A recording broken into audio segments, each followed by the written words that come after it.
separate people in the Obama administration requested to unmask Mike Flynn's identity in NSA intelligence reports. In other words, they asked to spy on him. Did they have the right to do that? Well, a lot of these people were not criminal investigators or intelligence officers. They were political hacks. They were looking for ammunition to hurt a political enemy.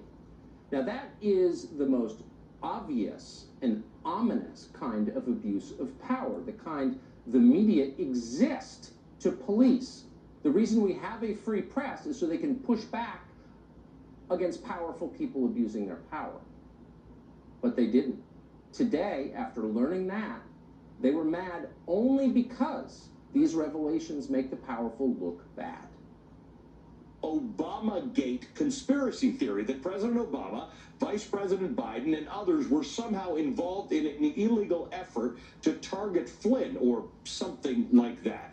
It is a conspiracy theory. These documents don't show any political motivations. It doesn't show us that anybody who shouldn't have had access to this information was getting access to it. What does it say to you that the president, who's been in office now for more than 3 years, that he's still obsessing over President Obama, calling it Obamagate? This is absolutely 100% politics, and really in the current environment, given what's going on in the country, I think is really a disgraceful abuse of the declassification system and an unfair disparaging of the intelligence community process.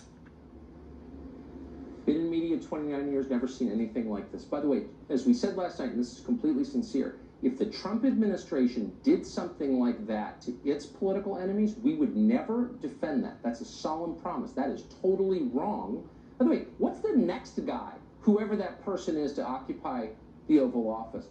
How is that person going to govern the country when a group of supremely powerful, unelected officials who cannot be fired have more power than he does? How can you govern a country like that? You can't.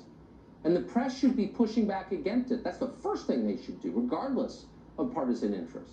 But no, you hear the last person there? That was Carrie Cordero, a CNN legal analyst, telling you it wasn't abusive at all. Not at all. You're crazy if you think it was. For the Italian ambassador, or President Obama's chief of staff, or the highly political UN ambassador, Samantha Power, to spy on the incoming national security advisor in the final weeks of the administration, and then send out leaks to the press falsely suggesting he broke the law by trying to prepare for his job.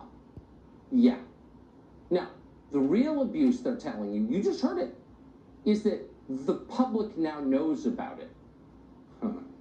The public now knows. You have no right to know, and it's an insult to our intel community that you know. That's the real crime here. This morning, CNN described this whole thing in a chyron, a graphic on the screen, as a, quote, conspiracy theory. Now, just to be clear, regardless of your views on Russia, we know for a fact it is not a partisan talking point. It is established that the Obama administration abused this process. You were not supposed to unmask the name of an American caught up in intel surveillance unless you have a national security reason to do it. They didn't.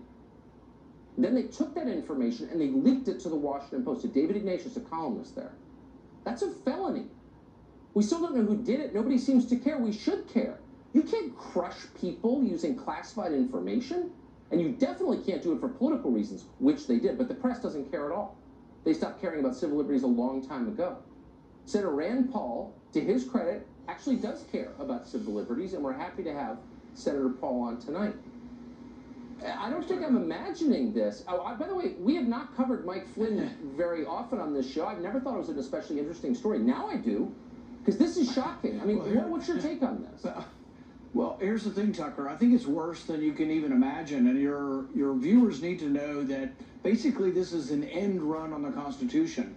They had no warrant to listen to Flynn's conversation. So what they do is they go and they record the conversation of a foreigner, of an ambassador from Russia, but they don't really have to get a warrant. They either get a foreign surveillance warrant, which doesn't really require Fourth Amendment, and I actually don't care if they do or don't on the ambassador, but they're really doing it to come around and get the American. Yes. So it could be all along that Flynn was the target, and they decided to listen to as many people as possible to actually try to get Flynn, but Flynn being the target would be illegal. And when they say, well, there's no proof that this was done for political purposes, what were the national security purposes? And in fact, one of the reforms we should do to this is we should not let them unmask anybody without writing down and affirming what was the national security interest that caused you to unmask this person.